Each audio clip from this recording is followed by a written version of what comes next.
menurut ayat Quran dan hadis Nabi itu nanti ada bermacam-macam.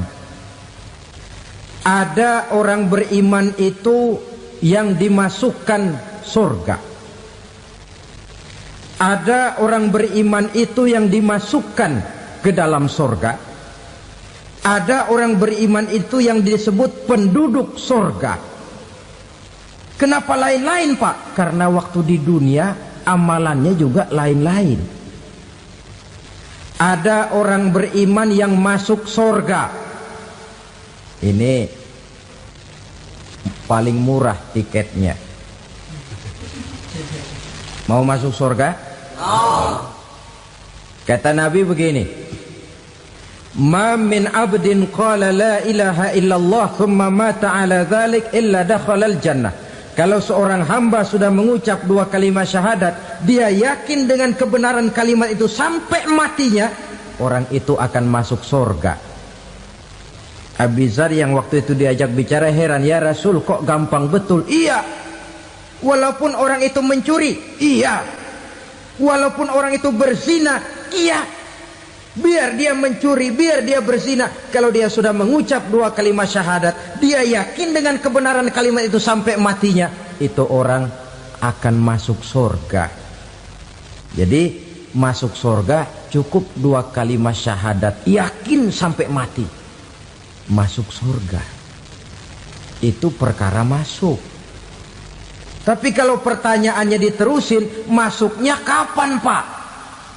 Nah, ini lain lagi urusannya. Sebab ada yang masuknya itu langsung, ada yang mampir dulu. Di sana tempat cuma dua, kalau tidak surga, neraka. Mau ke surga, tapi mampir dulu. Yang mampirnya jelas di neraka. Kenapa? Dalam hadis qudsi ada riwayat, nanti itu di akhirat, setelah Allah selesai mengatur penduduk surga masuk surga, yang neraka masuk neraka, Allah berkata kepada malaikat Malik, malaikat Malik, labaik ya Allah. Itu bajingan-bajingan tengik, manusia-manusia durjana yang waktu di dunia tidak mau sujud, jauh dari ulama, gemar melakukan yang munkarat dan maksiat, hidup di tengah masyarakat selalu jadi bibit keonaran, kufur, sudah masuk neraka semua. Sudah ya Allah. Nah, kalau sudah, coba sekarang kamu masuk, Malik. Saya, iya, masuk neraka. Mau apa ya Allah? Kata Allah, akhriju minan nar man kana fi qalbihi misqala habbatin min khardalin min iman. Kau masuk neraka, cari di dalam neraka orang-orang yang ada imannya walaupun kecil sebesar biji zarah, angkat mereka keluar. Masuk malaikat Malik ke neraka, cari orang yang ada imannya, korek-korek. Ya repot, udah pada gosong. Yang ada imannya diangkat ke atas, yang ada imannya diangkat ke atas, lalu dimandikan di Nahrul Hayat, namanya sungai kehidupan di akhirat nanti. Cakep lagi rupanya, bersih lagi wajahnya, apel di hadapan Allah. Kata Allah, bagaimana Mas? Kapok nggak sampean? Kapok ya Allah. Nah, kalau kapok, idhab fadkhulil jannah, pergi masuk surga sana. Berangkat mereka ke surga, ketemu sama teman-temannya yang udah sampai lebih dulu, yang nggak pakai mampir lagi. Terjadi dialog. Kata teman-temannya yang udah pada nyampe duluan, Mas, iya, emang baru sampai? Saya baru sampai. Memang mampir di mana dulu, Mas? Kita sudah lama sampai di surga. Saudara buka surah Al-Muddatsir ayat 34-35. Ma salakakum fis saqar? Kenapa kamu mampir di neraka Saqar? Qalu lam nakum minal musallin. Mereka menjawab, kami mampir di neraka Saqar, Mas, gara-gara dulunya kami waktu di dunia tidak pernah sholat. Tidak pernah sholat? Tidak pernah. Kan rumahnya dekat masjid. Cuma dekat doang, Mas. Sholat mah enggak saya. Enggak pernah ngasih makan fakir miskin, enggak pernah hadir di majelis taklim, pendeknya enggak pernah melakukan kebajikan, maka saya pun mampir di neraka sakor. Untung betul saya punya iman mas sedikit. Waktu hidup di dunia dulu saya pernah mengucap 2 kalimat syahadat, sekali-kalinya waktu mau kawin. Masya Allah. Untung saja kawin, kalau nggak kawin polos.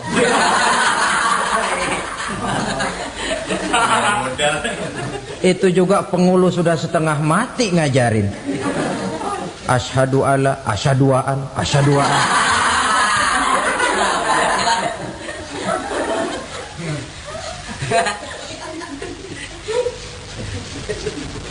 Ini namanya masuk surga, ada mampir dulu.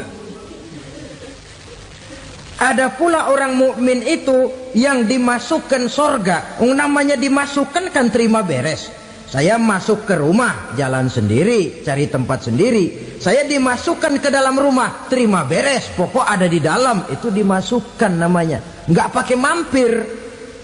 Tapi tentu tiketnya lebih mahal ketimbang yang pertama tadi. Apa kata Allah? Innal ladzina amanu wa amilus salihat la ukaffiranna anhum sayyi'atihim wa la udkhilannahum jannah. Sesungguhnya orang-orang yang beriman kemudian beramal soleh, kami hapuskan segala dosa dan kesalahannya, kami masukkan mereka ke dalam surga. Lihat ayatnya, Allah yang memasukkan, kita yang dimasukkan. Tidak pakai transit, tidak usah mampir.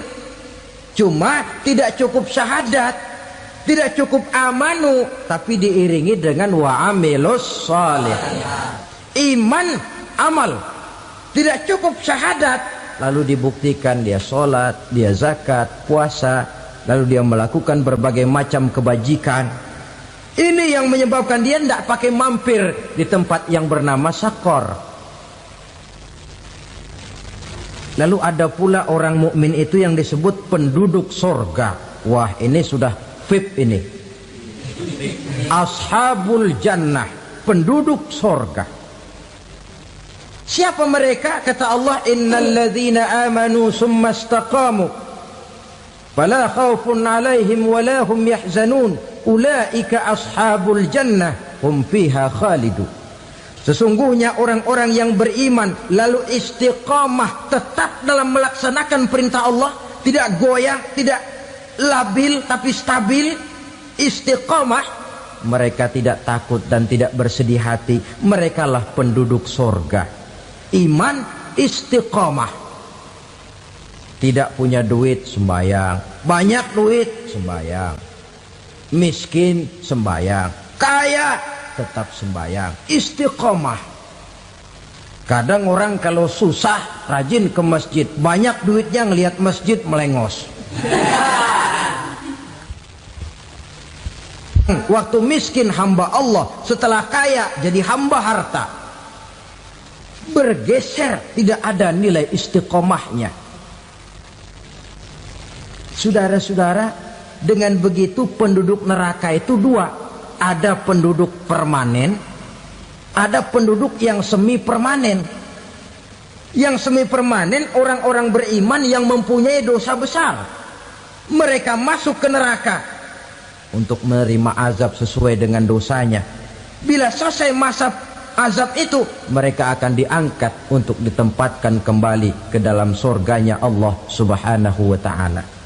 Nah, dikala itulah saudara-saudara, ada yang disebut syafaat dari Rasulullah Sallallahu Alaihi Wasallam. Tapi tentu jangan lupa, syafaat ini ibarat kain menambal dia. Kita punya kain bolong-bolong sedikit, syafaat yang menambal. Solat kita ada kurang dikit, sedekah kita ada campur riak dikit, amalan kita ada tidak karena Allah dikit, kita berharap syafaat.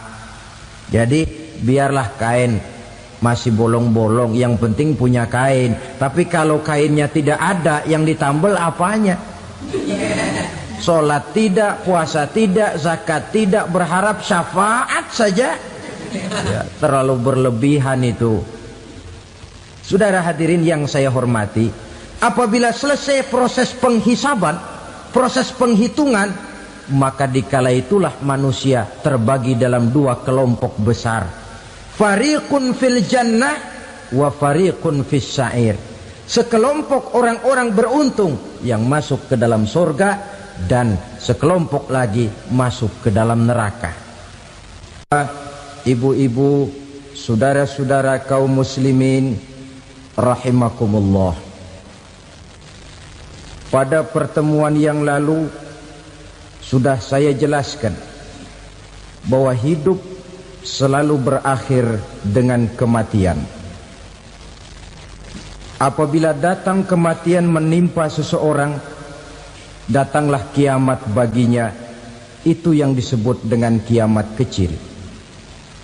Hakikatnya mati adalah perpindahan dari kehidupan di dunia ini menuju kehidupan di alam barzakh. Menunggu kita di alam barzakh sampai datangnya saat kiamat. Entah 10 tahun, entah 100 tahun, entah 1000 tahun, hanya Allah saja yang maha tahu. Adapun orang-orang beriman yang melakukan amal kebajikan dalam kehidupan di dunia ini, masa penantian yang lama di alam barzakh buat mereka sebentar saja. Tetapi bagi orang-orang kafir yang ingkar, yang tidak beriman kepada Allah, yang hidup di dunia cuma menumpuk-numpuk dosa, tentu penantian di alam barzakh akan merupakan waktu yang sangat lama. Bukankah dalam kehidupan kita waktu itu memang relatif? Contoh misalnya, bagi pemuda-pemudi yang sedang duduk asyik memadu cinta, waktu 4-5 jam saja rasanya cuma 4-5 menit. Tenggelam oleh keasikan. Tapi buat orang yang berbaring di rumah sakit, meratap di balik-balik apa itu tembok derita kata lagu, di balik dinding-dinding penjara, sehari bagai seminggu, seminggu rasa sebulan, sebulan boleh jadi rasa setahun. Penantian yang sangat lama. Kapan kiamat itu akan datang? Ini rahasia Allah. Jangankan kita yang orang awam, baginda Nabi sendiri tidak diberitahu oleh Allah kapan kiamat itu akan terjadi. Tetapi sungguh pun demikian, banyak hadis-hadis yang menjelaskan ciri atau tanda-tanda datangnya kiamat. Nah, kalau sudah bicara soal tanda, tanda kiamat itu ada dua. Pertama yang disebut alamatus sughra, tanda-tanda kecil. Ini waktunya masih ada tenggang. Ada yang dinamakan alamatul kubra, tanda-tanda besar. Artinya kiamat sudah diambang pintu. Apa tanda-tanda kecil dari datangnya hari kiamat itu? Misalnya kata Nabi, apabila ilmu sudah diangkat oleh Allah. Artinya apabila ulama sudah banyak wafat, minat orang belajar agama berkurang, lalu kebodohan nampak merajalela di mana-mana, zina dikerjakan secara terbuka, minuman-minuman keras jadi kebanggaan, itu termasuk di antara tanda-tanda kecil terjadinya hari kiamat. Apalagi misalnya iza waladatil ammatu rabbataha, apabila budak sudah melahirkan tuan. Apa maksudnya? Ada yang mentafsirkan apabila anak sudah bisa membudaki orang tuanya. Orang tua yang melahirkan dia, yang membesarkan dia, demi setelah si anak besar jadi orang berpangkat, bertitel, berharta, berkedudukan, jadilah orang tua itu budaknya. Sehingga sering dibilang kalau orang tua kaya, anak jadi raja. Tapi kalau anak yang kaya, orang tua sering jadi budak. Apalagi munculnya fitnah yang bergelombang, timbul perang antara dua bangsa yang besar, waktu berjalan terasa sangat pendek sekali. Itu merupakan tanda di antara tanda-tanda kiamat. Termasuk di dalamnya sulit membedakan mana laki, mana perempuan. Kan kalau tanda-tanda kayak begini sekarang sudah banyak kita lihat kan. Ulama banyak wafat, penggantinya sulit. Zina dikerjakan berterang-terangan, minuman keras jadi kebanggaan. Banyak anak membudaki orang tuanya, sulit membedakan mana laki mana perempuan. Kadang-kadang dari belakang kita lihat perempuan bener, begitu kita colek nengok jenggotan.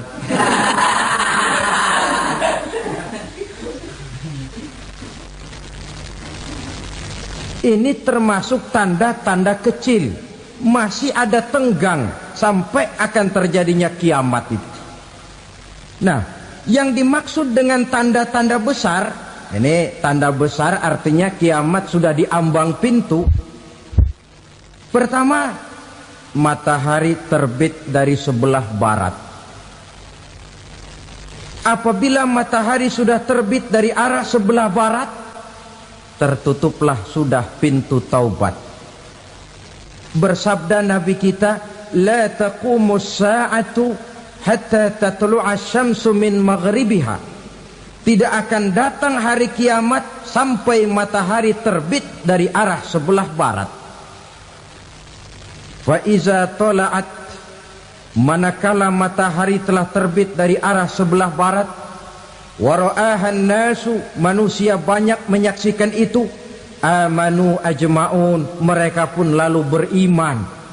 Yang tadinya kafir, yang tadinya ingkar, yang tadinya membangkang, setelah melihat matahari terbit dari sebelah barat, buru-buru beriman, berlomba-lomba mengucap dua kalimat syahadat. Tapi apa yang terjadi? Kata Nabi, wadzalika hina la yanfa'u nafsan imanuha lam takun amanat min qabl. Hari itu adalah hari yang iman sudah tidak berguna lagi bagi seseorang apabila sebelumnya memang dia tidak pernah beriman. Au kasabat fi imaniha khaira, atau beriman tetapi tidak pernah melakukan kebajikan di dalam keimanannya itu. Hari yang sudah kasib, hari yang sudah terlambat, beriman tidak akan ada gunanya lagi. Ini pelajaran buat kita. Sebelum sang surya terbit dari sebelah barat, sebelum nafas sampai di tenggorokan, artinya pintu taubat masih terbuka. Kalau dua hal itu sudah terwujud, nafas sudah sampai di kerongkongan, atau matahari sudah terbit dari arah sebelah barat, tertutuplah sudah pintu taubat. Tak ada lagi gunanya pangkat, jabatan, harta, bahkan beriman pun dalam suasana macam itu. Too late, kata orang Kulon. Sudah terlambat. Matahari terbit dari arah sebelah barat. Itu tanda besar, artinya kiamat sudah diambang pintu. Lalu apalagi tanda besar? Munculnya Dajjal. Dajjal artinya pendusta-pendusta yang menyesatkan manusia. Ada dua macam Dajjal, saudara. Ada Dajjal kecil. Ini Dajjal kelas 3. Kalau ini sejak zaman Rasulullah sudah ada itu. Tiap zaman ada. Di zaman Rasulullah misalnya ada yang bernama Aswad al-Unsi dari Yaman. Ada yang namanya Musailamah Al-Kazzab dari Yamamah. Ada yang namanya Ibnu Sayyad dari Madinah. Ini dajjal-dajjal di zaman Rasul. Musailamatul Kazzab memproklamirkan diri jadi nabi dia. Di zaman Rasul masih hidup. Ini dajjal zaman Nabi. Di zaman sahabat muncul dajjal-dajjal. Di zaman kita sekarang ini dajjal-dajjal pun gentayangan. Dajjal-dajjal kelas teri. Kerjanya mendustakan manusia, menyesatkan manusia, memalingkan manusia dari jalan yang benar dan diridhoi oleh Allah Subhanahu wa taala. Adapun yang merupakan tanda besar dari datangnya kiamat, dajjal-dajjal kelas kakap. Pembohong-pembohong besar yang menyesatkan masyarakat manusia berpaling dari jalan Allah mengikuti jalan mereka. Apa sih ciri dajjal itu? Kata Nabi dalam hadis Bukhari Muslim, "Innad dajjala", sesungguhnya yang namanya dajjal itu yakhruju, satu saat akan muncul mendekati hari kiamat. Wa inna ma'ahu ma'an, si dajjal ini membawa air. Wa naran, dan juga membawa api. Dua simbol. Di tangan yang satu dia bawa air, di tangan yang satu dia bawa api. Wa ammal ladzi yarahu an-nasu ma'an fanarun, adapun yang orang banyak lihat air, hakikatnya adalah api. Yang dilihat api, hakikatnya adalah air. Oleh sebab itu, kalau api yang ditawarkan, ambillah air. Kalau air yang ditawarkan, pilihlah api. Maksudnya apa ini? Ini bahasa simbol, saudara-saudara. Dajjal bicaranya seolah-olah untuk kepentingan manusia, menawarkan surga. Surga yang dia tawarkan hakikatnya neraka. Hai manusia, kalau kau mau bahagia, jangan dekat-dekat dengan agama. Solat itu tidak efektif dan efisien, tidak produktif dari segi ekonomi itu. Menghadiri majelis taklim cuma buang-buang waktu. Tahajud, tasbih, tahlil, baca Quran, apa itu? Pekerjaan mubazir saja. Hidup ini cuma sekali, masa yang cuma sekali, manfaatkan dengan sebaik-baiknya. Mumpung, dibawanya sifat mumpung, tetapi dalam pengertian yang sangat negatif. Bicaranya seolah-olah untuk kepentingan manusia, tetapi sebenarnya menjerumuskan manusia. Menawarkan air, tapi sebenarnya api. Menawarkan api, tapi hakikatnya air. Buat apa kamu sholat? Buat apa kamu bayar zakat? Buat apa kamu puasa? Surga yang dicanangkan Dajjal, hakikatnya neraka. Neraka yang digambarkan Dajjal, pada dasarnya adalah surga. Jadi memutarbalikkan fakta itu kerjaan Dajjal. Yang hak jadi batil, yang batil dibilang hak, yang benar jadi salah, yang salah malah jadi benar. Tuntunan disuruh jadi tontonan, tontonan malah menjadi tuntunan. Itu pekerjaan Dajjal profesinya. Zamannya Nabi Adam, Dajjalnya kan iblis. Betul? Betul. Apa sih gang kerayuan iblis itu? Allah setelah menciptakan Nabi Adam kan bilang, Adam, kau dan istrimu Hawa tinggal di surga ini. Seluruh fasilitas yang ada di surga persilahkan kau nikmati. Satu yang tidak boleh, jangan coba-coba dekati pohon khuldi. Dekat saja jangan, apalagi sampai memetiknya. Datang Dajjal yang namanya iblis ini. Adam, kamu tahu nggak kenapa tidak boleh makan buah khuldi? Ya nggak tahu, pokoknya saya dilarang. Bodoh kamu Dam. Khuldun artinya kekal. Kalau kamu makan itu buah, kau akan kekal di surga buat selamanya. Allah tidak kepengen, maka dilarang kamu makan buah khuldi. Kalau kau ingin kekal di surga Adam, makan saja. Saya bicara begini ini untuk kepentingan kamu Adam. Ini kan ciri-ciri Dajjal. Bicaranya sih seolah-olah untuk kepentingan Nabi Adam, hakikat sebenarnya menjerumuskan Nabi Adam supaya ingkar dan melanggar larangan dari Allah Subhanahu wa ta'ala. Jadi setelah muncul Dajjal, timbul kekacauan-kekacauan di masyarakat. Banyak yang terpengaruh, terpedaya dan terpesona. Termasuk mereka yang memproklamirkan diri jadi nabi. Mereka yang memproklamirkan diri jadi rasul di zaman sesudah Rasulullah wafat, itu adalah Dajjal-Dajjal. Maka saya ingatkan, kalau di zaman kita sekarang ini ada orang ngaku jadi nabi, ada orang ngaku jadi rasul, biar bahasa Arabnya kental, Quran hafal, hadis ribuan hadis hafal, biar pakai serban sampai menyengser ke tanah, bahasa Arabnya fasih, tapi dia mengaku jadi nabi, jadi rasul, kita umat Islam wajib tidak percaya. Wajib untuk tidak percaya. Itulah Dajjal-Dajjal zaman kita sekarang ini. Tidak mustahil mereka datang mempengaruhi orang awam supaya berpaling dari Rasulullah, mengikuti mereka.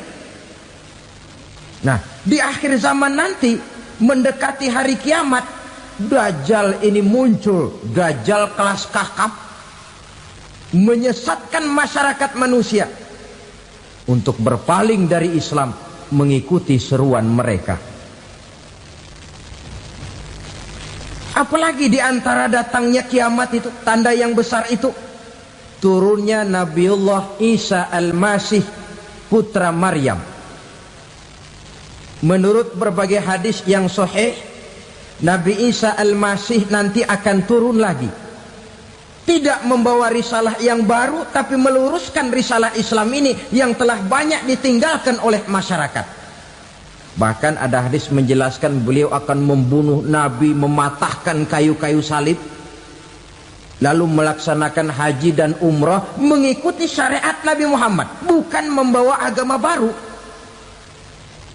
Menjadi semacam mujaddid, reformer, menyelamatkan manusia dari bisikan Dajjal. Bahkan ada riwayat yang menjelaskan bahwa Nabi Isa berhasil mengalahkan Dajjal, mengembalikan masyarakat manusia kembali kepada ajaran Islam yang datang dari Allah, dibawa oleh Rasulullah sallallahu alaihi wasallam. Dengan kata lain, turunnya Nabi Isa bukan sebagai nabi dan rasul baru, tetapi mengikuti syariat Nabi kita Muhammad sallallahu alaihi wasallam. Saudara hadirin, ibu-ibu hadirat yang saya hormati, kemudian apalagi di antara tanda-tanda besar akan datangnya kiamat itu? Keluarnya asap atau awan. Kata Nabi, inna min asyrati sa'ah dukhanan yamla'u ma bainal masyriqi wal maghrib.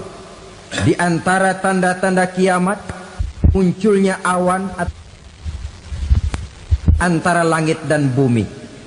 Ini pun diperkuat dalam surah Ad-Dukhan ayat 10. Fartaqib yauma ta'tis sama' bidukhanin mubin fayughshan nas hadza azabun alim. Bagi orang-orang yang beriman, mereka biasa-biasa saja. Tapi bagi orang kufur, datangnya asap dan awan ini merupakan azab yang kelewat pedih. Barangkali sedikit mendekati gambaran tentang azab yang pedih ini, saya ingatkan alam pikiran kita kepada peristiwa yang belum lama terjadi. Pernah dengar berita bocornya reaktor nuklir di Chernobyl, Uni Soviet? Pernah dengar? Nah, bocornya reaktor nuklir di Chernobyl yang mengakibatkan ratusan bahkan sangat mungkin ribuan nyawa. Cuma satu reaktor. Bagaimana kalau seluruh cadangan nuklir yang dimiliki oleh para negara adikuasa ini diledakkan? Bahkan yang konon menurut catatan cadangan nuklir yang dimiliki bersama oleh Amerika dan Rusia sekarang ini sudah sanggup memusnahkan 6 miliar manusia, 1,5 kali lebih banyak dari jumlah manusia yang nongkrong di permukaan bumi ini. Saudara-saudara hadirin yang saya hormati, lalu saat mendekati hari kiamat, apalagi tandanya setelah Nabi Isa wafat, pada saat turunnya yang kedua kali, lalu Allah meniupkan angin sejuk. Semua orang-orang beriman, orang-orang baik wafat, sehingga penghuni bumi ini cuma tinggal lagi terdiri dari orang-orang kafir. Tidak ada lagi di bumi ini yang bisa mengucapkan Allah. Sehingga dalam hadis qudsi itu ada keterangan, innallaha azza wa jalla yaqulu li Israfil. Allah pernah pesan kepada malaikat Israfil, kata Allah, Israfil, idza sami'ta qailan yaqul Allah Allah fa akhirin nafakh 40 sanatan ikraman liqailiha. Hai Israfil, apabila kau dengar di permukaan bumi masih banyak orang yang mengucapkan Allah Allah, maka tunda sangkakala kiamat itu 40 tahun. Untuk apa? Ikraman liqailiha, menghormati orang yang mengucapkan Allah Allah itu. Wah, jadi karena sekarang masih banyak yang mengucapkan Allah, besar hatilah kita, masih jauh kiamat itu. Tapi jangan lupa, kiamat pribadi, kiamat kecil itu yang gak kita sangka-sangka. Ajal datang mencabut nyawa, itu kiamat pribadi. Dan itu yang pasti kita hadapi. Dan itu yang membuat kita tidak boleh bersikap main-main di dalam kehidupan sekarang ini. Saudara hadirin yang saya hormati, tidak ada lagi orang-orang muslim. Seluruh penduduk dunia ini kafir. Lalu terciptalah struktur sosial yang berlandaskan prinsip hidup semau gue. Bakal terjadilah prinsip di mana yang kaya menyantap yang miskin, yang kuat menindas yang lemah. Hidup sudah bagaikan di rimba belantara. Berlaku hukum rimba. Siapa yang kuat dia yang menang, siapa yang lemah menjadi mangsa. Timbul kekacauan, maksiat merajalela, munkarat menjadi-jadi. Sehingga isi bumi ini penuh dengan segala macam perbuatan dosa. Tidak ada perlunya lagi alam diperpanjang temponya. Datang saat yang sudah dijanjikan oleh Allah Azza wa Jalla, maka terjadilah yang disebut kiamat kubra, kiamat besar, kiamat ancur-ancuran. Bagaimana kejadian ini dimulai? Dalam surah Az-Zumar ayat 68, Allah Subhanahu wa taala berfirman, wa nufikha fis suri fasa'iqa man fis samawati wa man fil ardi illa man sya'allahu. Maka manakala ditiuplah sangkakala, terkejutlah seluruh yang ada di langit dan seluruh yang ada di bumi. Bila saat kiamat datang, Allah perintah malaikat Israfil, Israfil, tiup sangkakalamu. Ditiuplah sangkakala oleh malaikat Israfil. Yang akibat daripada tiupan itu, seluruh yang ada di langit, seluruh yang ada di permukaan bumi terkejut. Yang ada di langit siapa? Malaikat kan. Bayangin aja kalau malaikat kaget, apalagi kita. Terkejut seluruh makhluk yang ada di bumi, yang ada di langit mendengar suara sangkakala itu. Bunyinya tidak sanggup kita bayangkan dahsyatnya. Ledakan nuklir, ledakan neutron, belum apa-apa ketimbang bunyi sangkakala malaikat Israfil ini. Nah, lalu mendengar bunyi sangkakala ini, gemparlah makhluk, kacaulah alam. Bumi gempa, planet-planet bertabrakan, gunung meletus, air laut tumpah ke darat, angin topan bertiup, halilintar menyambar. Lalu semua yang bernama hidup mati total. Mati bareng tanpa persiapan. La haula wala quwata illa billah. Saya kadang-kadang dalam tafakur bermohon, ya Allah, mudah-mudahan saya enggak nemuin kiamat beneran. Ngeri.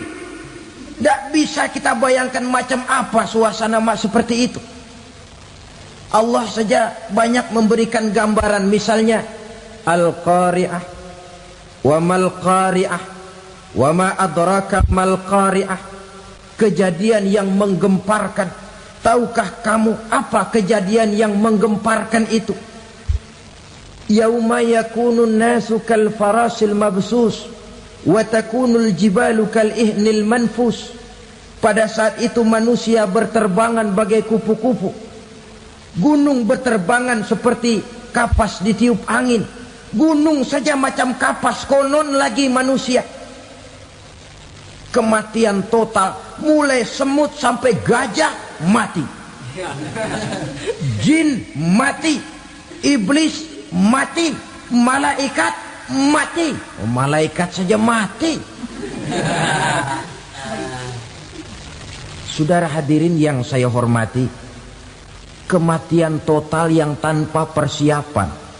Orang bilang, Pak, kalau mati bareng begitu yang repot malaikat maut dong ya. Cabut sana, cabut sini. Itu kalau menurut logika kita, mestinya begitu menurut logika. Tapi logika juga yang nggak perlu serepot itu.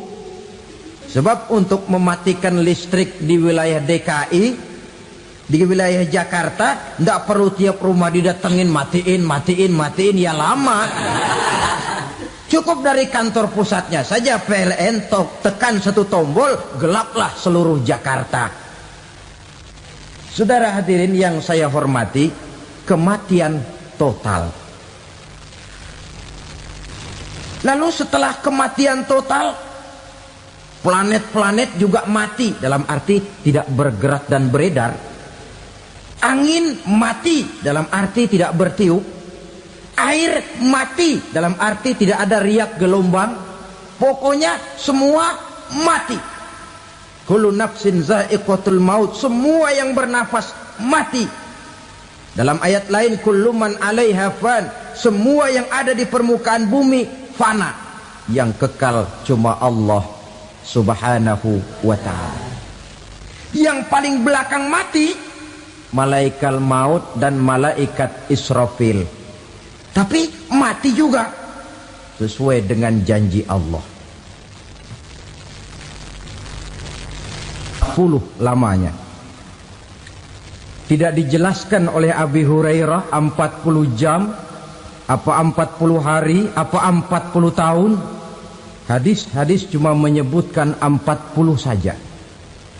Sunyi alam, yang tinggal cuma Allah saja lagi. Ketika itu Allah berseru-seru, katanya, limanil mulkul yauma. Siapa para penguasa hari ini? Mana itu raja-raja dan penguasa yang dulu mengaku jadi Tuhan? Fir'aun. Mana Fir'aun sekarang? Yang dulu jadi raja, merasa berhasil, sombong, lalu tidak mau turun-turun dari kekuasaannya, sampai kepada puncak kekurang ajarannya mengangkat diri jadi Tuhan. Mana itu Fir'aun? Namrus. Mana sekarang Namrus? La ilaha illa ana. Ternyata tidak ada Tuhan lain selain daripada aku, kata Allah. Proses kemudian, saudara-saudara, turunlah hujan dari langit. 40 lamanya hujan itu. Tidak jelas juga 40 jam apa 40 hari. Setelah air turun membasahi, datanglah tiupan sangkakala yang kedua. Semua yang bernama mati bangkit dari kuburnya masing-masing. Ini yang disebut Yaumul Ba'thi, hari kebangkitan. Allahu Akbar.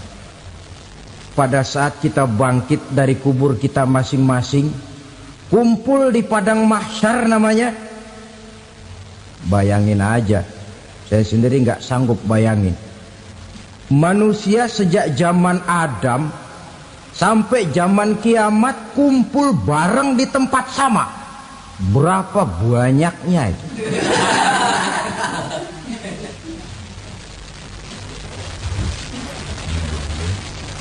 Dan yang luar biasa menurut satu riwayat, pada saat bangkit itu, Masya Allah, roman muka kita berubah, disesuaikan dengan amalan kita waktu di dunia ini. Barang siapa yang waktu di dunia amalannya itu amalan tikus, di akhirat nanti dia bangkit dari kubur, mukanya seperti muka tikus. Gagah betul badannya, tapi mukanya seperti tikus. Kenapa? Amalannya waktu di dunia seperti amalan tikus. Apa amalan tikus itu? Suka ngegeragoti barang yang sudah disimpan rapi-rapi. Orang sudah simpan uang rapi-rapi, simpan perhiasan rapi-rapi, digeragoti oleh tikus. Maling-maling, pencoleng-pencoleng, koruptor-koruptor. Itu nanti di akhirat nanti kita lihat mukanya seperti muka tikus. Oh ini waktu di dunia suka nyolong, mukanya seperti muka tikus. Barang siapa yang waktu di dunia ini amalannya itu amalan macan, dia akan bangkit nanti mukanya seperti muka macan. Apa amalan macan? Macan itu amalannya menang-menangan. Orang yang mau menang saja nggak mau mengalah. Coba lihat di hutan. Kenal hutan nggak? Di hutan, raja hutan di mana-mana pasti macan. Betul kan? Betul. Padahal hutan belum pernah bikin pemilihan umum. Tapi macan tidak peduli ada pemilihan umum apa tidak, pokok saya raja. Sebab apa? Macan jadi raja itu bukan karena benar, tapi karena kuat jadi raja. Setelah dia jadi raja, rakyat hutan yang mesti dilindungi malah dimakan oleh raja macan. Kambing rakyat hutan dimakan oleh macan. Ayam rakyat hutan dimakan oleh macan. Itu nanti kita lihat di akhirat itu mukanya seperti muka macan, gagah betul. Lalu barang siapa yang di dunia ini amalannya itu seperti amalan anjing, nanti dia punya muka seperti muka anjing. Apa amalan anjing? Pertama, anjing itu kalau disuruh jaga rumah, dia tidak bisa membedakan mana maling, mana tamu. Biar yang datang maling, kalau bawa tulang, anjing kalem. Yang kedua, anjing itu akan setia kepada siapa saja yang memberinya roti. Siapa yang memberinya roti, itulah majikannya. Apa kata majikannya pasti dia laksanakan. Soal benar atau salah dia tidak peduli. Setelah anjing dapat roti, dia tidak punya pilihan lain kecuali bilang, abdi mah kumaha juragan wae ayeuna mah.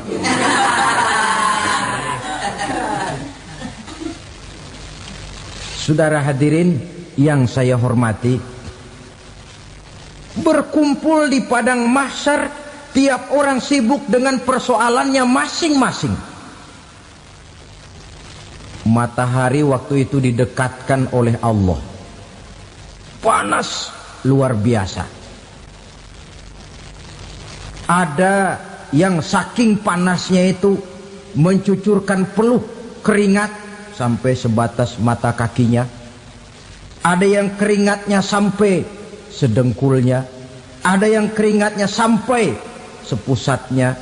Ada yang keringatnya mengalir sampai sebahunya. Ada yang kelelap oleh keringatnya sendiri, sementara orang di sampingnya enggak apa-apa. Bergantung lagi amalan dia waktu di dunia ini. Saudara-saudara, sebagian orang dalam kepanikan padang mahsyar berombong-rombong datang mereka menghadap Nabi Adam. Ya Adam, anta abal bashar. Hai Adam, Tuhan adalah bapak moyang manusia. Kami sebentar lagi akan disidang, dimintakan pertanggungan jawab. Tolonglah kami, hai Adam. Kata Nabi Adam, jangankan nolongin sampean, saya sendiri tanggung jawab di hadapan Allah ketika dulu tidak boleh makan khuldi, saya serobot. Sudahlah, urus diri masing-masing saja, nafsi. Begitu kata Nabi Nuh, begitu kata Nabi Ibrahim. Tiap orang bertanggung jawab sendiri-sendiri. Ketika itulah saudara-saudara, nikmatnya menjadi umat Nabi besar Muhammad sallallahu alaihi wasallam. Sebab apa? Walaupun menurut abjad kita ini umat paling belakang, paling belakang kita ini toh, karena Nabi Muhammad adalah Nabi akhir. Tapi akan dihisap lebih dulu, lewat di atas sirat lebih dulu, masuk surga lebih dahulu ketimbang umat-umat belakangan.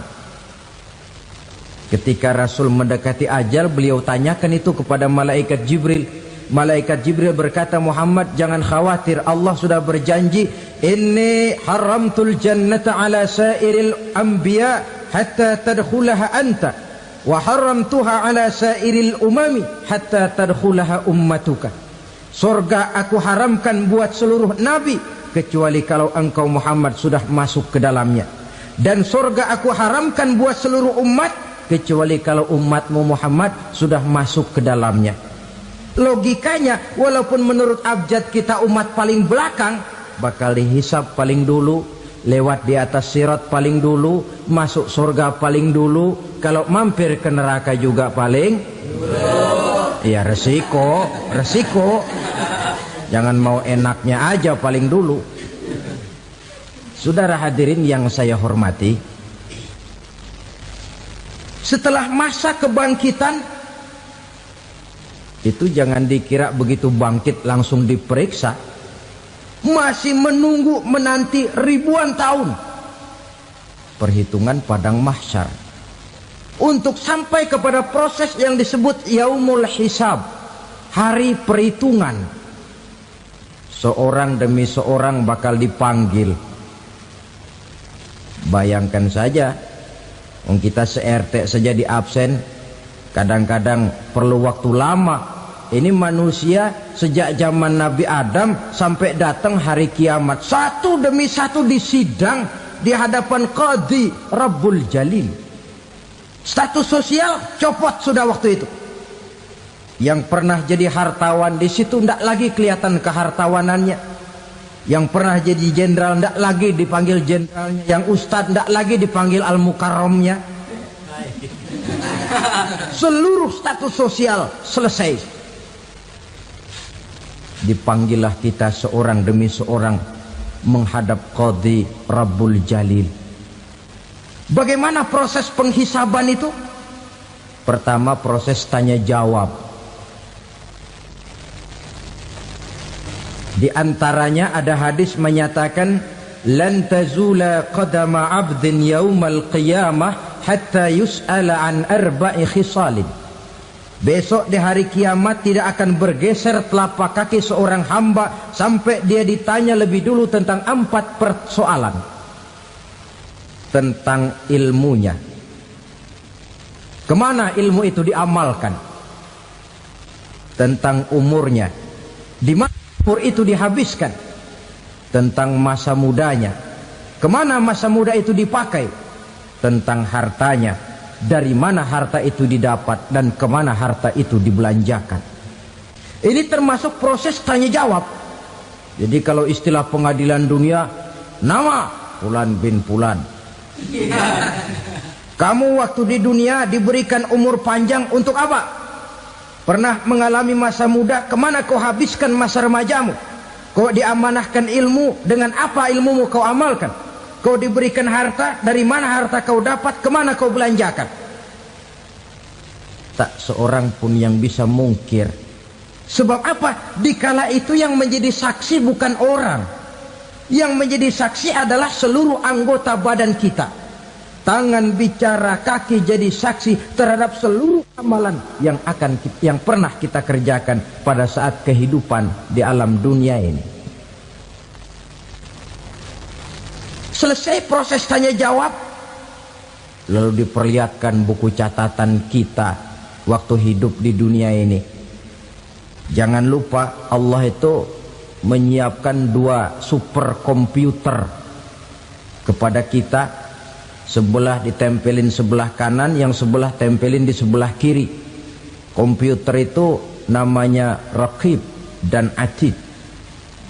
2 malaikat yang apabila baik kita lakukan, refleks saja akan menulis kebajikan kita. Jahat kita kerjakan, akan tertulis. Catatan itu nanti diperlihatkan kepada kita. Waduh, alangkah malunya pada saat diperlihatkan catatan kita, buku rapot kita merah melulu. Barangkali diperiksa sambil diomelin, brengsek lo. Buku merah melulu begini, bagaimana waktu hidup di dunia? Tidak cukup diperlihatkan buku catatan kehidupan, rekaman kehidupan. Rekaman kehidupan kita secara utuh sejak terlahir sampai ajal datang merenggut nyawa.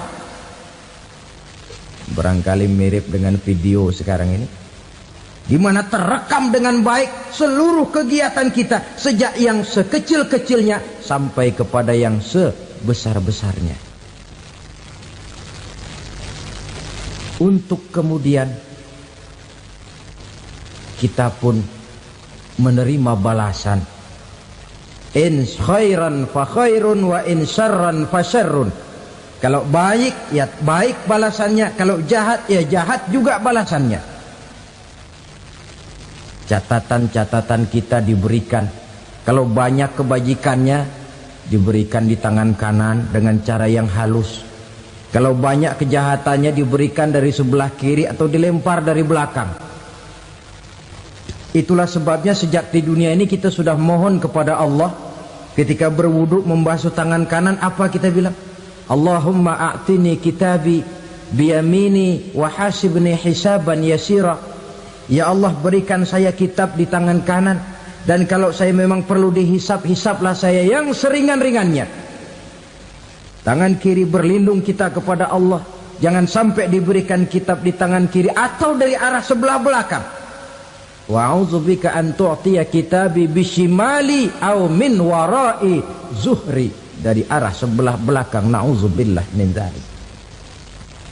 Setelah selesai lewat proses penghisaban, lewat mizan, timbangan, maka yang sudah selesai dihisab itu bergeraklah menuju sirat, jembatan yang terbentang menuju surga melalui neraka.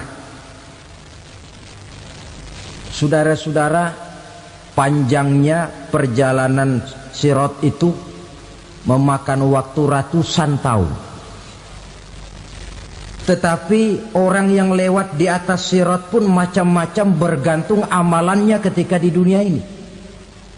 Ada yang lewat di atas sirat itu kalbarkil khatib, seperti kilat yang menyambar, lep, sudah sampai dia di surga. Cepat bukan main. Ada yang lewat di atas sirat itu seperti orang lari-lari. Ada yang lewat di atas sirat itu seperti orang jalan biasa. Ada yang sambil merangkak, ada yang sambil ngesor, ada yang sambil gelayutan, ada yang selamat sampai ke ujung ke surga, ada yang tergelincir jatuh masuk ke dalam neraka, bergantung amalannya dalam kehidupan di dunia sekarang ini. Tiap kita akan melewati yang namanya sirat ini.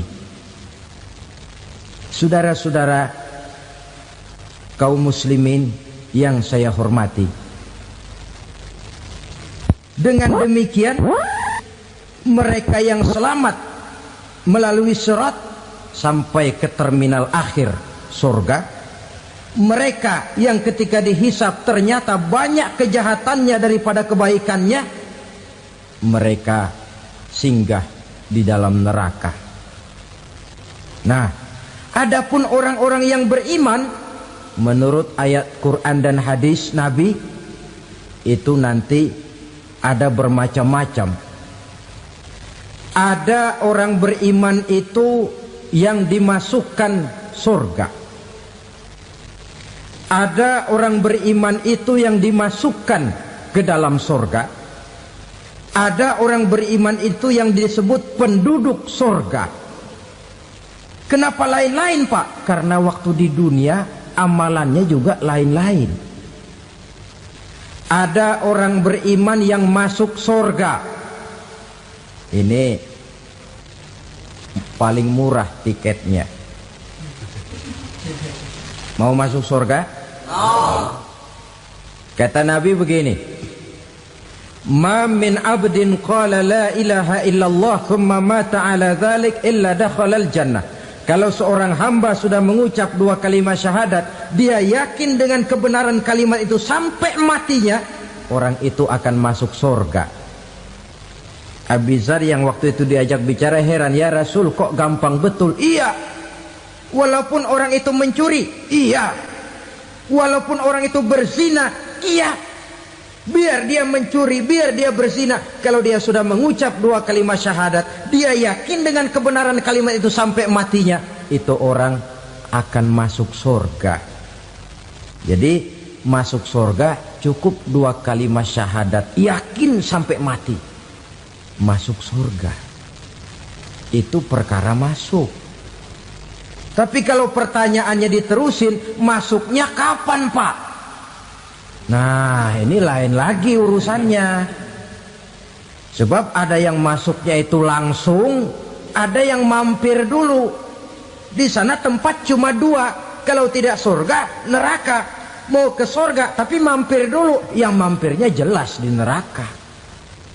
Kenapa? Dalam hadis qudsi ada riwayat, nanti itu di akhirat, setelah Allah selesai mengatur penduduk surga masuk surga, yang neraka masuk neraka, Allah berkata kepada malaikat Malik, malaikat Malik, labaik ya Allah. Itu bajingan-bajingan tengik, manusia-manusia durjana yang waktu di dunia tidak mau sujud, jauh dari ulama, gemar melakukan yang munkarat dan maksiat, hidup di tengah masyarakat selalu jadi bibit keonaran, kufur, sudah masuk neraka semua. Sudah ya Allah. Nah, kalau sudah, coba sekarang kamu masuk, Malik. Saya, iya, masuk neraka. Mau apa ya Allah? Kata Allah, akhriju minan nar man kana fi qalbihi misqala habbatin min khardalin min iman. Kau masuk neraka, cari di dalam neraka orang-orang yang ada imannya walaupun kecil sebesar biji zarah, angkat mereka keluar. Masuk malaikat Malik ke neraka, cari orang yang ada imannya, korek-korek. Ya repot, udah pada gosong.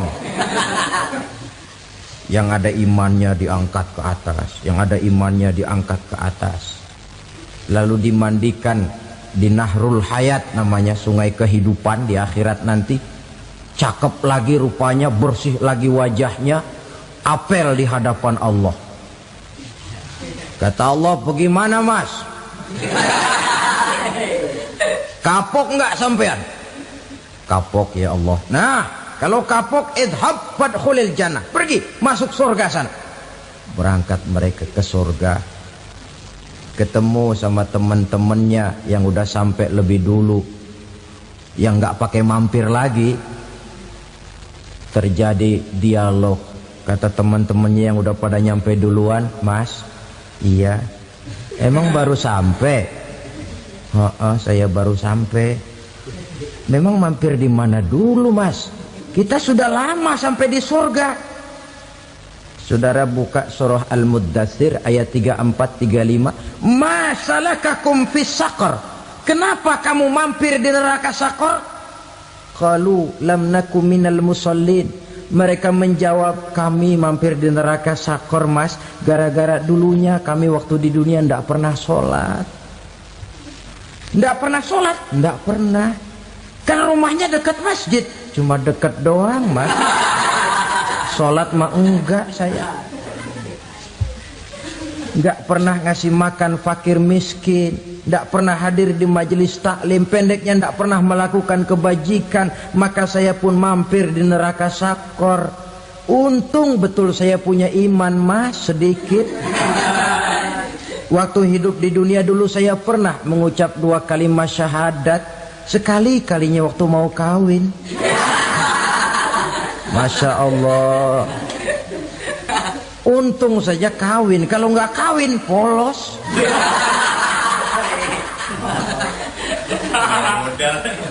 Itu juga pengulu sudah setengah mati ngajarin. Asyhadu alla, asyaduaan, asyaduaan.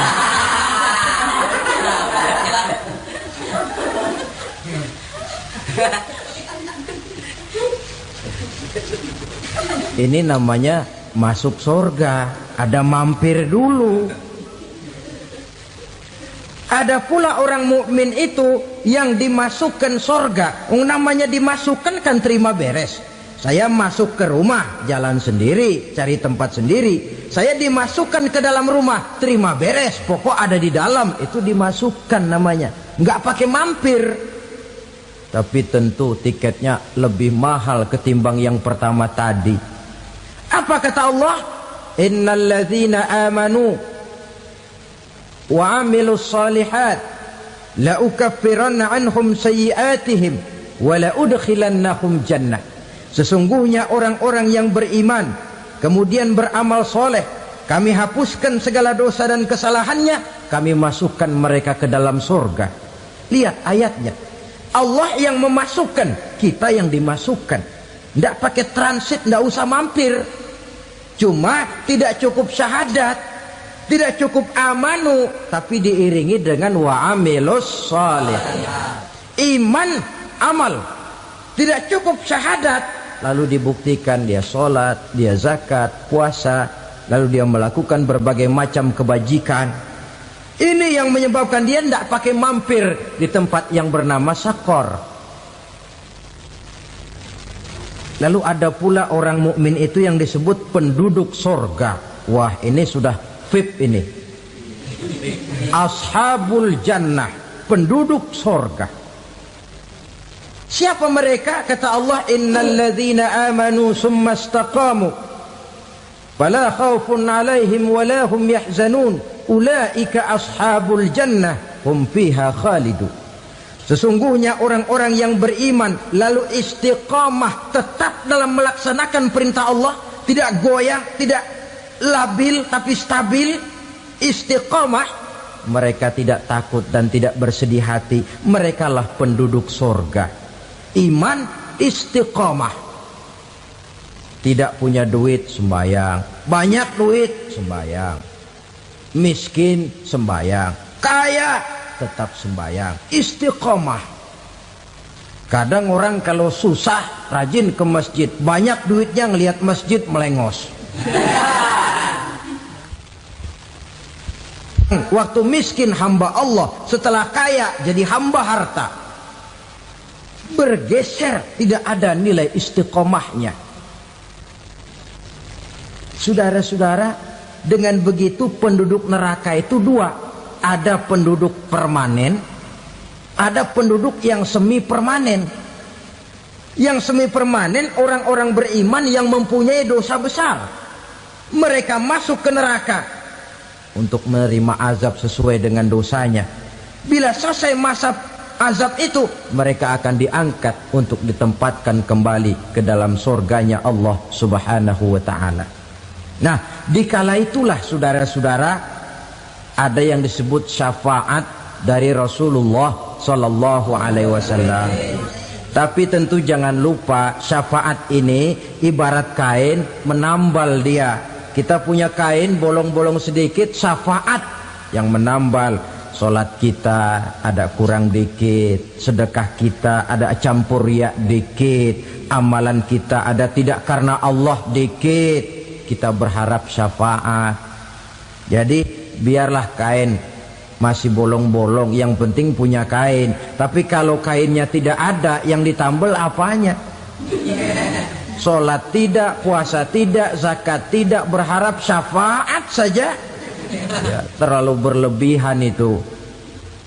Saudara hadirin yang saya hormati, apabila selesai proses penghisaban, proses penghitungan, maka dikala itulah manusia terbagi dalam dua kelompok besar.